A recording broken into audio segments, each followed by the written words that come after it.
Here we are in Radio Sweden, the headquarters of all radio right throughout Sweden, and with me I have Sweden's top DJ, Ulf Elving. Ulf, welcome to Australia for a start. Thank you. Now, as I've spoken to you before, you are aware now that ABBA are very, very big in Australia. What we're interested to know is how big are they here in Sweden? They're very big in Sweden too, of course. They were big even before as solo artists. The four of them, they were big.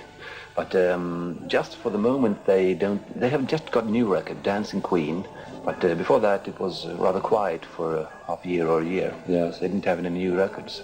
Well, in Australia, of course, we've had the flood of records that have been hits here over the past sort of year and a half, like Mamma Mia and I Do, I Do, I Do, and Honey, Honey, and I'm glad to hear that. Hundreds of them, in fact, I think. Yeah.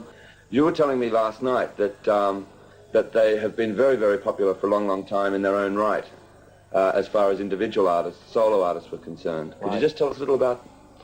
Well, Agneta, you want me to say it in Swedish? Agneta. Yes. She was very popular as she was singing romantic songs about summer, and she broke through when she was an operator.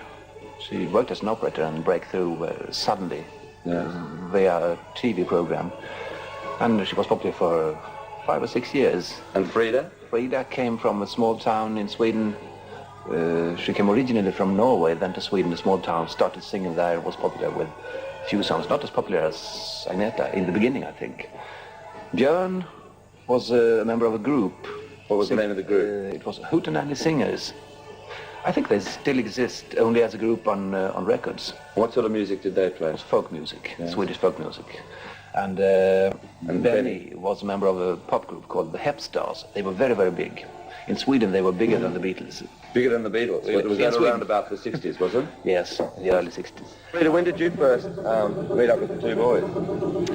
I met Benny first of all in 1969, and then he had to work together with Björn for a long time, so in that way I met Björn also, you know. And I fell madly in love with him, and so how it started. And when did you first start singing with Benny and Lorne?